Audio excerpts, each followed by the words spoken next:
La producción de Otra Mañana se comunica con el nuevo Motorola Edge 50 Ultra. Hello, Moto. La semana pasada surgió un debate sobre la política económica en el Frente Amplio. El economista Gabriel Odone, ex socio de CPA Ferrer y mencionado como posible integrante de un equipo económico de un gobierno encabezado por Yamandu Orsi, dijo en una entrevista en Canal 5 que es partidario de desindexar los salarios y flexibilizar la negociación colectiva. Estas ideas generaron críticas dentro de la coalición de izquierdas, aunque también algunos respaldos. Al día siguiente, en el mismo medio, en Canal 5, Fernando Pereira, presidente del Frente Amplio, dijo que los planteos de Odone no representan necesariamente la posición oficial de la coalición. Esta controversia fue capitalizada por el gobierno. Por ejemplo, Martín Lema escribió en su cuenta de X: el Frente Amplio no puede disimular que sigue con dos equipos económicos. Pero en las últimas horas se ha sumado otra novedad con respecto a esto. Diego Labat, expresidente del Banco Central y anunciado como eventual ministro de Economía en un gobierno encabezado por Álvaro Delgado, aceptó ayer la invitación a debatir que le había formulado tiempo atrás el senador del Frente Amplio, Mario Vergara. Dijo que de esta manera se buscará conocer el modelo económico del Frente Amplio. Ayer Vergara acompañó a Yamandu Orsi en un desayuno de trabajo que llevaron adelante los integrantes de la Asociación de Despachantes de Aduana. Y según se ha comentado, Gabriel Odone ha bajado un poco su perfil en función también de la presentación del libro que está realizando, El Despegue, que lo escribió junto con el periodista Nicolás Batalla. ¿Cómo se evalúa este tema dentro del Frente Amplio? Lo conversamos en nuestra entrevista central con Mario Vergara, senador por el Frente Amplio de Serenistas, Fuerza Renovadora. Francisco Morales, Otra Mañana. Senador, ¿cómo le va? Buenos días, gracias por acompañarnos. Un gusto estar aquí, como siempre, en diálogo con ustedes y con la audiencia. Senador, no podemos comenzar esta entrevista sin hacer una consulta por la última novedad que se conoció dentro del Frente Amplio, que se anunció ayer en conferencia de prensa en la Huella de Sereñi, que fue la llegada de Blanca Rodríguez a el espacio 609, al Frente Amplio. ¿Cómo evalúa esta novedad? Como muy buena noticia para el Frente Amplio, buena noticia para la política en Uruguay, y evidentemente creo que va a ser una contribución más para lo que aspiramos todos nosotros, que es el triunfo del Frente Amplio en las elecciones nacionales. ¿Tenía idea en algún momento de que una novedad como esta se pudiera dar, de que Blanca Rodríguez finalmente aceptara un puesto en la política? No, la verdad que yo no tenía mayor noticia al respecto. Creo que es una sorpresa para mucha gente, pero reitero, muy buena noticia para el Frente y consolidar este camino. Ojalá, le deseo por supuesto a Blanca la mejor de las suertes. Estoy convencido de que va a ser una muy buena legisladora y que va a contribuir al triunfo del Frente ahora en primer lugar y después a lo que va a ser seguramente el gobierno del Frente Amplio. Senador, yendo a los temas centrales que planteábamos para el reportaje justamente de esta mañana, en las últimas horas ha surgido un debate con respecto al tema económico, un debate sobre unos dichos que... Permanente. ¿Sí? Sí, no, digo, los debates sobre los temas económicos son permanentes. Pero en este punto en particular, con respecto a unos dichos que hizo Gabriel Odone, tal vez aquí el primer problema sea que a Gabriel Odone se lo ha mencionado como un eventual ministro de Economía, entonces todo aquello que diga... se transforma en foco de... Exactamente. Esa es una primera evaluación para hacer con respecto a ese tema. Quiero una primera lectura suya con respecto al tema del debate, con respecto a cómo se saldó ese debate la semana pasada entre lo que dijo Odone, lo que dijo Pereira, lo que dijo aquí en el programa Daniel Olesker. ¿Cómo lo ve usted? No, evidentemente no esos rifirrafes internos, que no son solo internos, no son buenos, También hay que distinguir y escuchar en completo lo que la gente dice y no solo guiarse por los titulares de prensa, ¿verdad?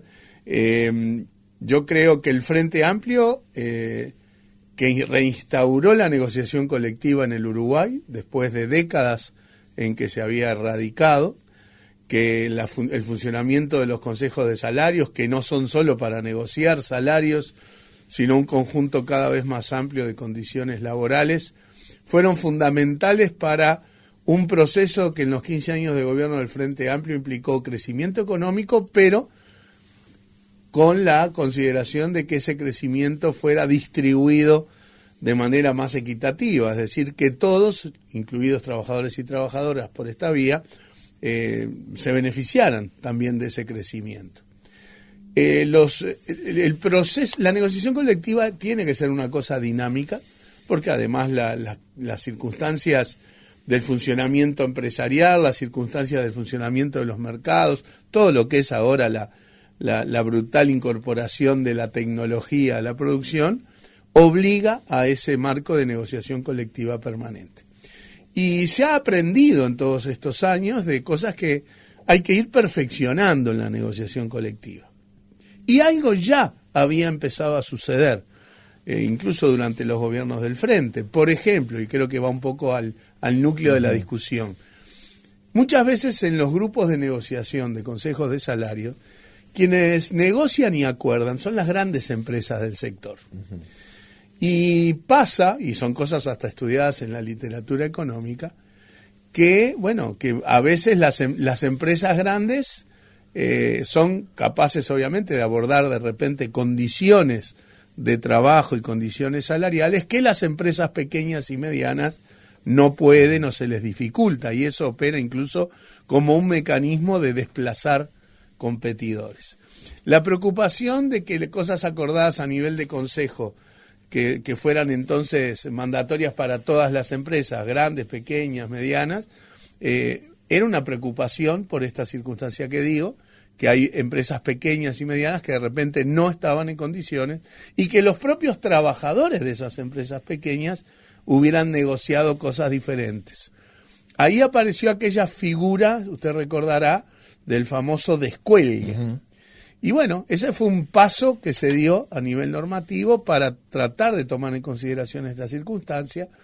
También es cierto que para que se diera ese descuelgue, se tenían que dar toda una serie de condiciones que no siempre eran fáciles de cumplir. Entonces yo creo que revisar, obviamente con la clara reivindicación del funcionamiento de la negociación colectiva, que para nosotros como Frente Amplistas todos está fuera de discusión, revisar un poco el funcionamiento para evitar que se perjudiquen empresas pequeñas y empresas medianas. Creo que es un tema que está muy bien que esté sobre la mesa y que se pueda discutir. No pondría foco en absoluto en la lógica de desindexación, pero también hay que tener en cuenta que en la propia negociación colectiva no siempre las cosas funcionaron indexadamente. Recuerde, durante la pandemia, el propio movimiento sindical habilitó circunstancias, o a veces cuando hay empresas que realmente están ya en dificultades serias como para cerrar, digamos, los propios trabajadores habilitan modificaciones en el terreno salarial que a veces están por debajo de la inflación. O sea que yo creo que hay que ver esto con pragmatismo, no hay que entrar en algo que responde a juego político, como muy bien decía usted. Esto es aprovechado desde el oficialismo en clave de campaña política porque se maneja el nombre de Odone como posible ministro. Entonces, creo que no debemos entrar en ese juego, sí dejar en claro elementos conceptuales sobre la negociación colectiva, que es lo que traté de hacer.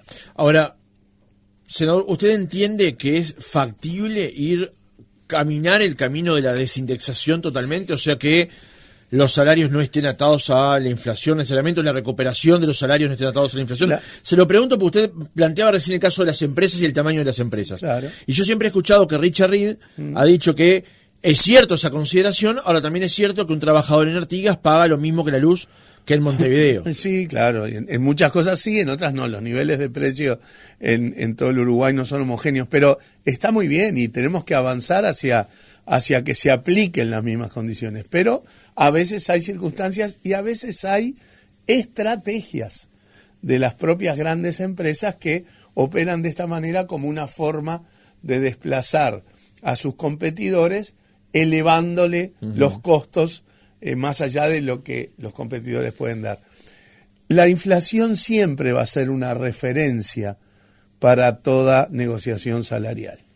Y siempre lo es, porque fíjese que hasta cuando no se da un ajuste por inflación, siempre se hace la referencia a si se hace o por encima o por debajo de la inflación. O sea, desindexar desde el punto de vista conceptual en cuanto a tomar como referencia la inflación para la negociación, yo creo que eso no es factible ni razonable.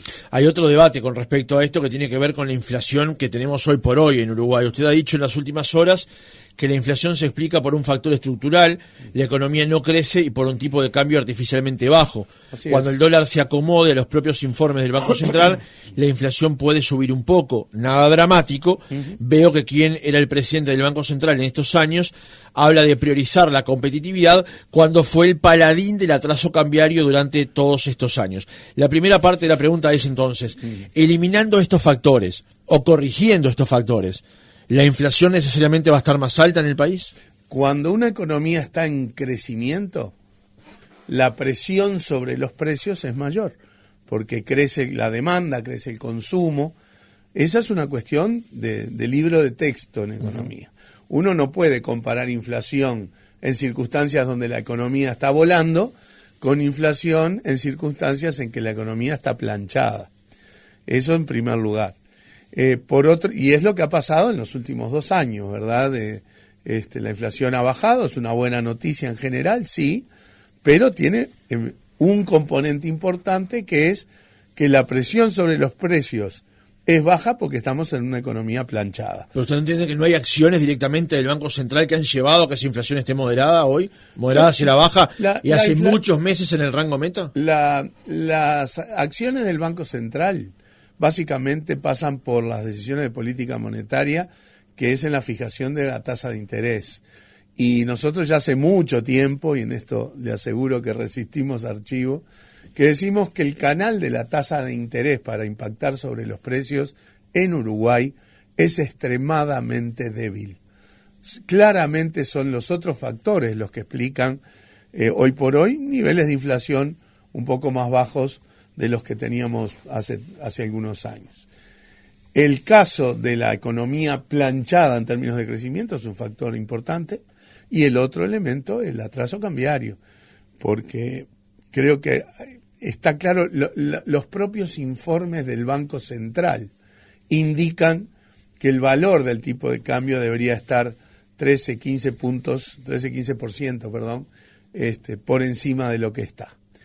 Y bueno, en ese sentido también tendría un impacto sobre la inflación. De hecho, la inflación está, entre comillas, reprimida por este factor de atraso cambiario, que en el caso de que estuviera en el orden de lo que el propio Banco Central indica en sus informes, que son públicos, que están colgados en su página web, bueno, la inflación podría estar capaz un poco por encima reflejaría una inflación un poquito por encima de lo que está. Nada dramático, como decía hoy. Por lo tanto, nosotros creemos que por tener un punto en la inflación más abajo, desordenamos los factores macroeconómicos desde el punto de vista del tipo de cambio, perjudicando la producción, perjudicando la exportación.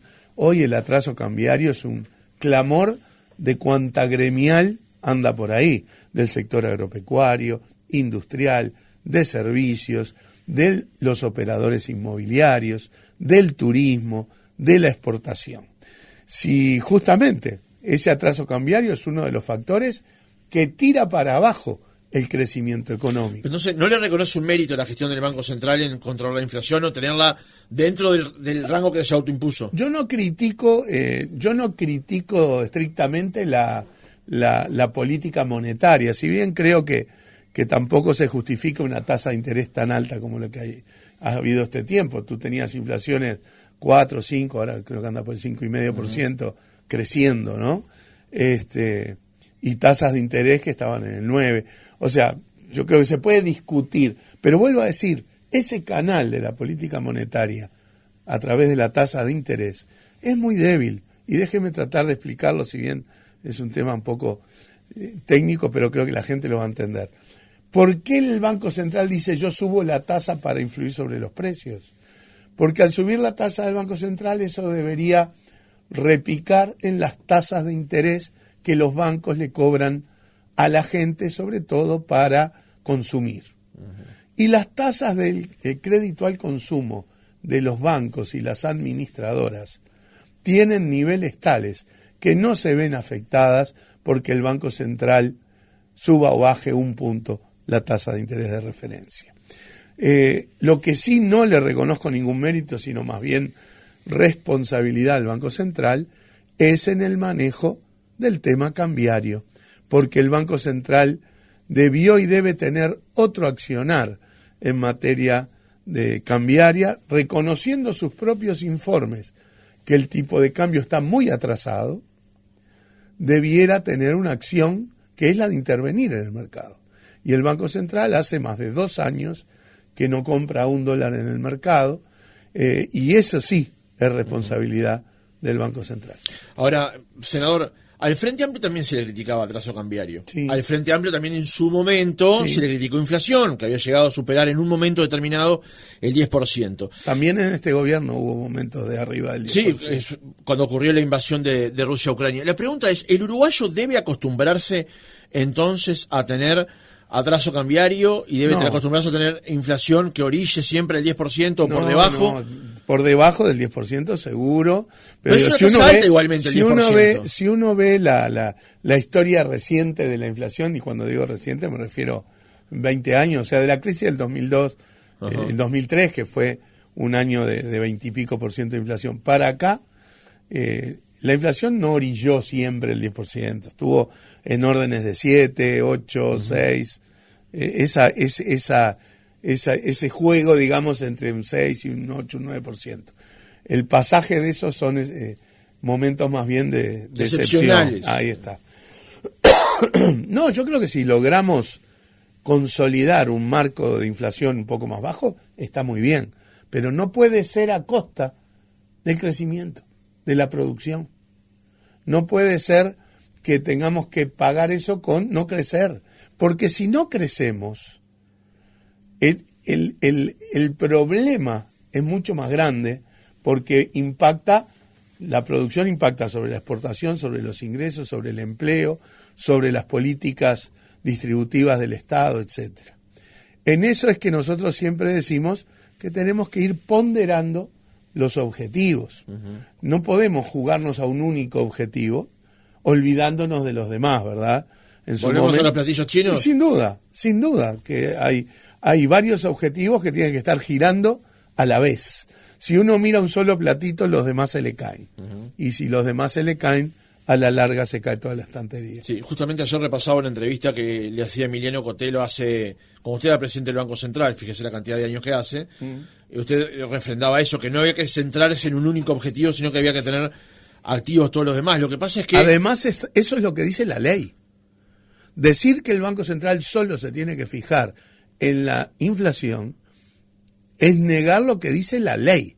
La ley, en su artículo, la ley orgánica del Banco Central, en su artículo 3º, especifica las funciones primordiales del Banco Central. Y no marca que la inflación es el único mandato. Marca, por supuesto, contribuir a trabajar para una estabilidad de precios en el marco de políticas de crecimiento y desarrollo, y sosteniendo también la estabilidad financiera y, obviamente, también preservar la estabilidad del sistema de pagos. Y ese conjunto de objetivos implica manejar instrumentos varios: la tasa de interés o la cantidad de dinero, los temas cambiarios, la intervención cambiaria, en otros instrumentos vinculados a la regulación bancaria. O sea que la propia ley indica que el Banco Central tiene que estar mirando múltiples objetivos a la vez. Con respecto a este asunto, pero en la lectura política, lo que pasó la semana pasada, entre otras cosas, permitió, como decíamos en la introducción, mostrar, entre comillas, una fragilidad del Frente Amplio y también una capitalización de ese problema de parte del gobierno. Decís con lo de la discusión de salario. Sí, exacto. La pregunta es, ¿le hace bien eso la campaña del Frente Amplio? ¿Y cuál es la dificultad, en todo caso, para laudar una posición común con respecto al tema? En primer lugar, no magnificaría esta circunstancia. Fue un rifirrafe menor y, como dije hace un rato, no hace bien. Ahora, posturas diversas en el Frente Amplio, en los partidos de la coalición, en la academia, en la profesión. Hay todos los días sobre temas importantes. Discusiones vinculadas al tema fiscal, al tema monetario, al tema salarial, al tema cambiario. Hay diversas y está muy bien que se expresen. No dramatizaría en absoluto por ese lado.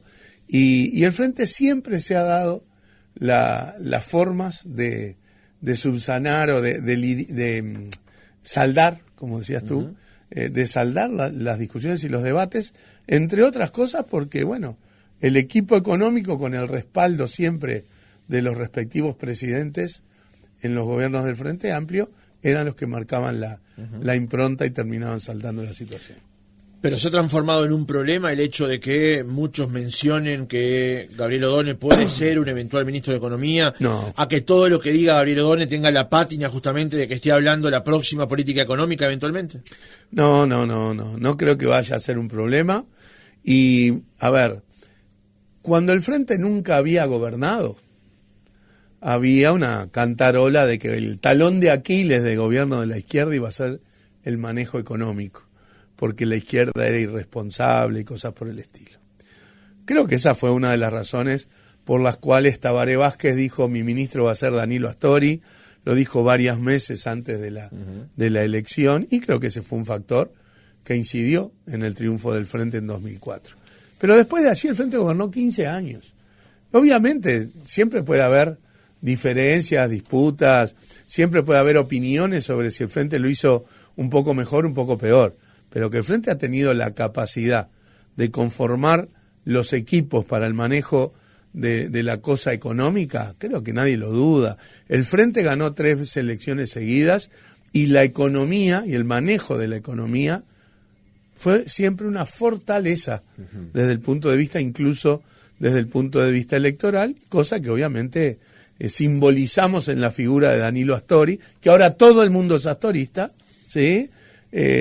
Simbolizamos en la figura de Danilo esa lógica de responsabilidad, de buen manejo, de manejo político razonable de la cosa económica, porque la política económica no es un tecnicismo, es política. Y yo creo que a esta altura del partido nadie puede pensar que ahí haya un talón de Aquiles en el Frente Amplio. Está bien, pero existe hoy la persona que pueda, o como hay elijan equipos, ver lo que le pueda dar la misma tranquililidad al Frente Amplio que lo que hizo Astori en 2004. Claro, porque han cambiado, porque no estamos en el 2004, ya hubo 15 años de gobierno frentista. Permítame una cosa casi de paréntesis, que yo no termino de agradecerle a Manini la expresión del astori-vergarismo, ¿verdad? Eso más bien lo que pauta, más allá del orgullo que me llega a mí porque pegue mi nombre al de Danilo, significa que hubo equipos y hay un montón de gente que integra esos equipos, herederos, entre comillas, del astorismo, que están a disposición y que van a estar en el gobierno del Frente Amplio, y son equipos probados en todas las líneas, en economía y en otras áreas, pero en particular en economía, que sin duda dan la tranquilidad de que una gestión económica del Frente Amplio va a ser una gestión responsable, pero mirando con seriedad el tema del crecimiento económico y de la distribución, porque más allá de que hay algunas facetas del manejo macroeconómico que tienen que tener continuidad, como ya la vienen teniendo, hay un enfoque de política económica donde sí hay discrepancias entre la visión del Frente y la visión de la coalición, que tiene que ver con la necesidad de que haya políticas de crecimiento económico, que este gobierno no ha tenido, y también cómo rebota ese crecimiento económico en clave de distribución del ingreso y de distribución. ¿Por qué? Claramente, tal como dijo el propio presidente, este gobierno gobernó para los Maya Oro, y el resto fue un derrame que obviamente nadie vio demasiado. Senador, en la campaña anterior Daniel Martínez había elegido en un momento determinado dar algunos nombres como eventuales integrantes de un gabinete liderado por él. Su nombre estaba justamente en esa lista. ¿Usted en qué momento entiende que es pertinente mencionar a algunos eventuales ministros? En el momento en que la campaña lo demande. ¿Y qué momento es ese? Y hay que ver cómo evoluciona la campaña. Yo, por ejemplo, creo que por algo el Partido Nacional nombra ahora algún referente, porque lo necesita por cómo viene su campaña. Después de una interna en donde los partidos de la coalición, y en particular el Partido Nacional, cayeron abruptamente con respecto a la interna anterior, después de todo el tema de la fórmula, que todavía están tratando de explicar 2 meses después, y cómo han evolucionado las encuestas de manera muy negativa para el Partido Nacional, bueno, quizás el nombrar algún referente sea una cosa que exigía su propia campaña. No es el caso del Frente, no es el caso de la campaña de Yamandú. Creo que el Frente Amplio salió fortalecido de la interna, aumentando enormemente el caudal electoral con respecto a la interna del 19. Creo que las encuestas además van acompañando ese apuntalamiento, y hay un programa del Frente Amplio, ahora hay una estructura de base de plan de gobierno, hay equipos, hay trayectorias que están sobre la mesa, y no veo que este sea el momento en que la campaña de Yamandú demande nombrar ministros para una cosa u otra. Días pasados entrevisté aquí al senador José Carlos Maía y le preguntaba con respecto al tema seguridad quién es el referente, y me dijo el programa. Y usted ahora entiende que no es el momento de nombrar a un referente en materia económica, o por lo menos no nombrar o explicitar quién sería un futuro ministro de Economía. ¿Cuál sería el rol de ese nombramiento? Porque si es para parte del juego político... Bueno, pero explíquemelo usted, que fue nombrado eventualmente... Pero, a ver, ¿cuándo fui nombrado? Cuando usted hace referencia a la de Daniel Martínez. La primera y la segunda vuelta. Y bueno, faltan unos cuantos meses para eso. O sea, Daniel marcó ministros después de la elección, camino al balotaje, porque entendió que ese era el momento en que su campaña demandaba dar estas señales. ¿La urgencia? Y bueno, y cómo nos había ido en octubre, que al Frente le fue muy mal en la elección de octubre. Pero el Frente Amplio hoy puede hacer una campaña sin la urgencia de tener que nombrar a un referente de economía y decir, este va a ser el ministro de Economía. Yo creo que sí. Vamos a ver cómo evoluciona acá octubre. Si en su momento se entiende que aporta poner un nombre en ese lugar, se hará. Pero yo no veo hoy esa urgencia. ¿En ningún ministerio, en ningún área? Yo no veo necesidad por el momento. Senador, en las últimas horas el expresidente del Banco Central, Diego Labat, actual mencionado como ministro de Economía en un eventual gobierno de Álvaro Delgado, aceptó su invitación a debatir que le había formulado usted días pasados. Dijo que de esta forma se buscará conocer el modelo económico del Frente Amplio. En primer lugar, ¿es saludable que haya un debate en esta dirección? Es saludable. Yo soy partidario de todos los debates. Creo que la ciudadanía tiene derecho a que se debata. En el Uruguay tenemos, esto también resisto archivo porque lo decía también en 2019, la ciudadanía tiene la obligación de votar. O sea, es obligatorio el voto. Por lo tanto, creo que el sistema político tiene la obligación, entre comillas, de poner sobre la mesa las ideas, los argumentos, de debatir. El tema es que siempre se juega con eso de al que va primero no le conviene debatir, al que viene atrás pide para debatir. Con ese criterio nunca hay debate, porque siempre va a haber uno primero y otro segundo. Entonces queda como para el juego oportunista o el juego de corto plazo. Lo único que sí está obligatorio hoy es el debate hacia el balotaje. Pero yo soy partidario de todos los debates. Y permítame una corrección, no a usted, sino al medio de prensa que publicó eso a lo que usted hace referencia, que es un medio partidario, que no es que yo lancé o provoqué una iniciativa de debate y que fue el propio Álvaro Delgado, cuando anuncia a Labat y demás, que proponía debates en el terreno económico. Ayer yo fui consultado acerca de si yo estaría dispuesto a debatir, y dije que sí.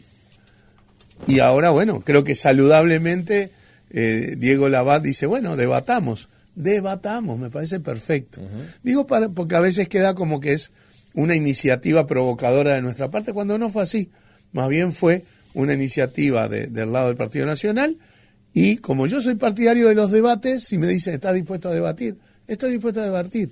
Ya lo hice en otras instancias, recuerdo un debate bastante conocido, digamos, con respecto a la ley de urgencia que tuve con el ex senador Penades, y las veces que sea necesario.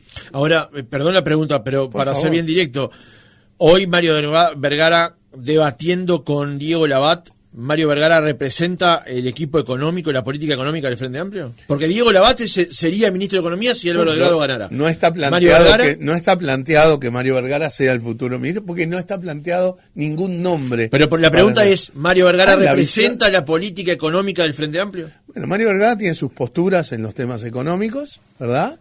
Y ha estado 14 de los 15 años de gobierno del Frente Amplio en lugares salientes del equipo económico, ¿verdad? Y creo que reflejó un bloque muy serio y muy importante de la visión económica, que es la que ha llevado adelante el Frente Amplio en sus 15 años. Por lo tanto, nadie puede decir que representa en su totalidad a toda una fuerza política en ninguna materia, ¿verdad? Uh-huh. Pero yo creo que es un nombre lo suficientemente representativo, y expresamente digo, eso no implica ningún señalamiento con respecto a responsabilidades futuras. Usted ha dicho en más de una oportunidad que Fuerza Renovadora, que Sereñistas, no necesariamente tienen que estar siempre emparentados con la política económica, que hay técnicos en todas las materias. ¿Me permitís una mínima corrección? Yo no digo que no esté emparentado con la economía, es ineludible que nuestro espacio siempre vaya a estar emparentado con la política económica. Lo que yo digo es no solo con la política económica. La pregunta apunta a, ¿usted estaría dispuesto a asumir una responsabilidad, usted o su equipo o parte de su equipo asumir una responsabilidad en el equipo económico que no sería solamente el Ministerio de Economía o solamente el titular del Ministerio de Economía? Nosotros tenemos obviamente un montón de compañeros y compañeras que han trabajado durante muchos años en forma aprobada en el Ministerio de Economía, y también hay muchos compañeros jóvenes que van emergiendo con esas capacidades, y los equipos de Fuerza Renovadora van a estar a disposición del futuro gobierno del Frente Amplio en economía y en todas las áreas en donde nosotros podamos contribuir. Senador, le cambio de tema, no se va a sorprender, pero le voy a preguntar por el tema Venezuela. Me parece muy bien. En las últimas horas hubo una presentación del candidato Orsi a la salida de un comité de base donde se le preguntó sobre el tema Venezuela y sobre la presentación que haría el presidente de la República en las Naciones Unidas. Y él allí respondió: tiembla Maduro ante lo que pudiese decir el presidente de la República. ¿Cómo vio ese comentario en particular de Cada Orsi? uno tiene su estilo, A mí yo no tengo ese estilo en esos términos, ¿verdad? Pero creo que lo que importa es el contenido de ese debate. Acá hay dos debates que son paralelos. Uno, lo que cada uno piensa sobre la situación de Venezuela. Yo creo que hay elecciones que claramente fueron fraudulentas, que hay toda una falta obviamente de transparencia, pero además procesos institucionales, una mayor represión y todo lo demás propias de un régimen dictatorial. Esa es mi visión sobre lo que pasa en Venezuela, y sobre eso se puede discutir. El Frente Amplio como tal no reconoció los resultados anunciados por Maduro o por el Consejo Electoral de Venezuela, sino que más bien se suma, y yo eso comparto, al reclamo que hacen países como Brasil o Colombia, en su momento también México y países europeos, de que haya transparencia de las actas circuito por circuito, para verificar justamente los resultados electorales. Ese es un tema.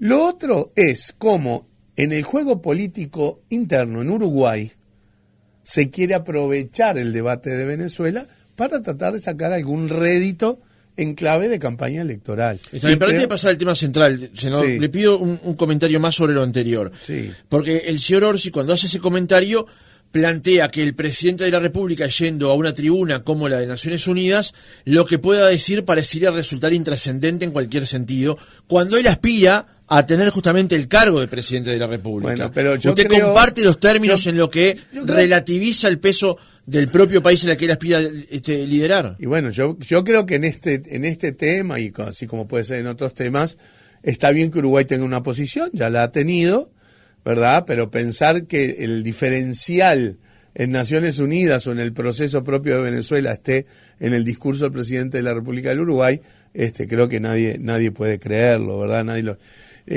Creo que lo que quiere enfatizar Yamandú, y yo comparto, es que eso es parte del juego que está asociado al juego político doméstico.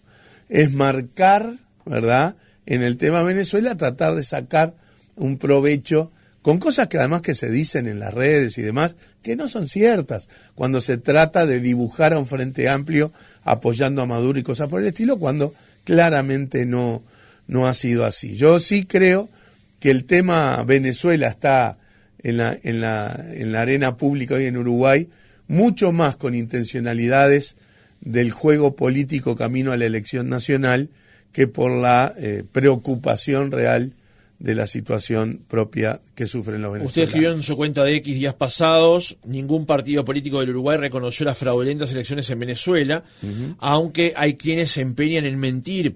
Comprobación de que el tema es utilizado impunemente para hacer campaña electoral.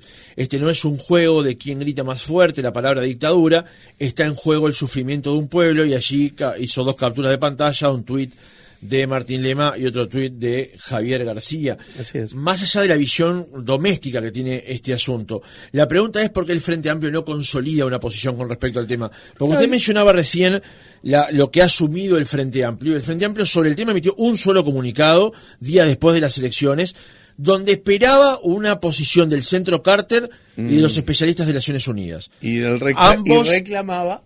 Ambos centros dijeron que las elecciones no daban las garantías, y el Frente Amplio no volvió a expresarse sobre el asunto. Mira, vuelvo a decir, es en la misma tónica de lo que han comunicado en estos días Brasil, Colombia, muchos países europeos, que obviamente no reconocen los resultados anunciados, aun cuando el propio ahora Tribunal Supremo los ratifica. El Frente Amplio sigue sin reconocerlos y sigue reclamando la transparencia de las actas.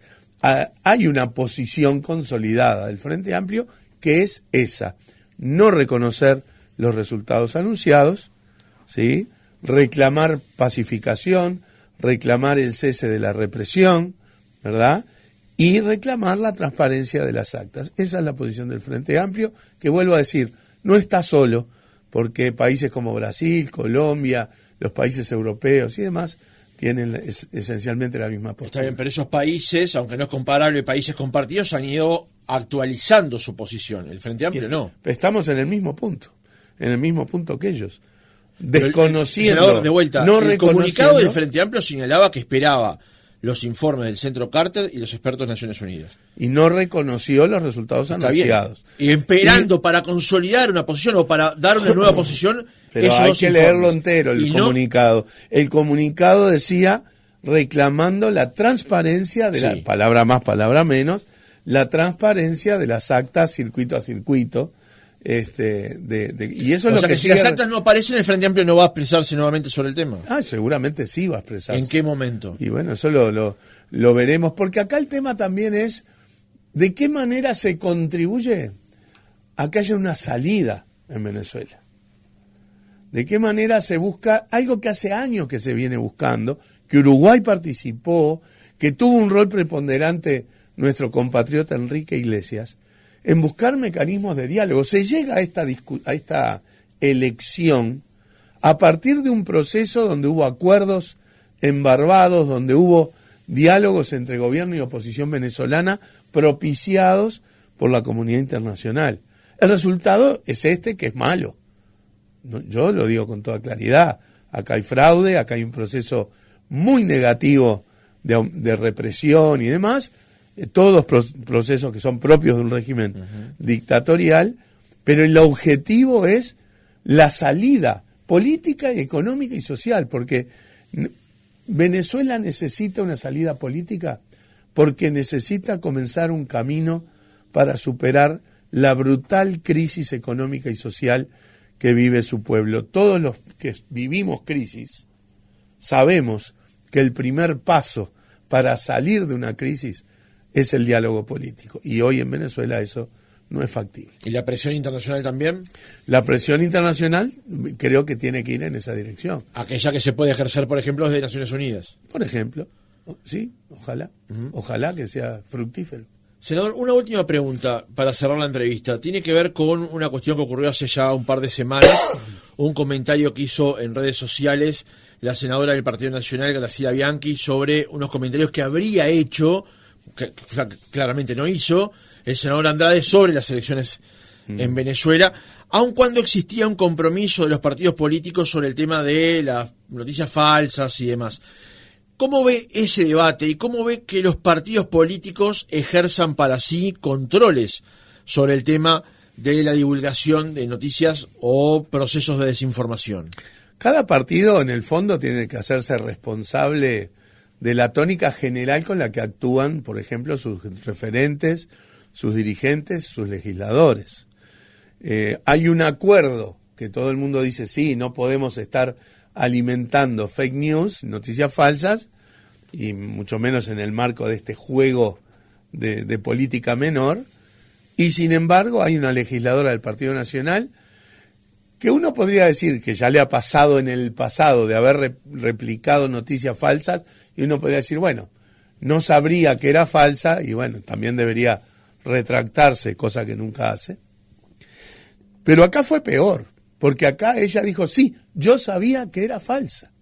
Entonces ahí ya entramos en un terreno que no le hace nada bien al sistema político, que no le hace nada bien a la credibilidad del sistema político en la ciudadanía, y que no es lo que nosotros aspiramos como debate político.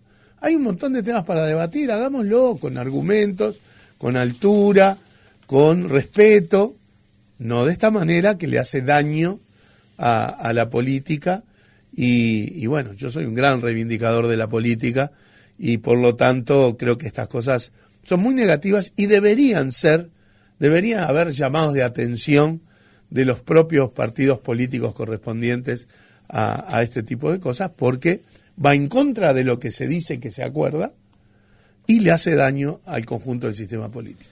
Mario Vergara, senador por el Frente Amplio, Serenistas, Fuerza Renovadora, gracias por haber estado otra mañana con nosotros. Ha sido un gusto.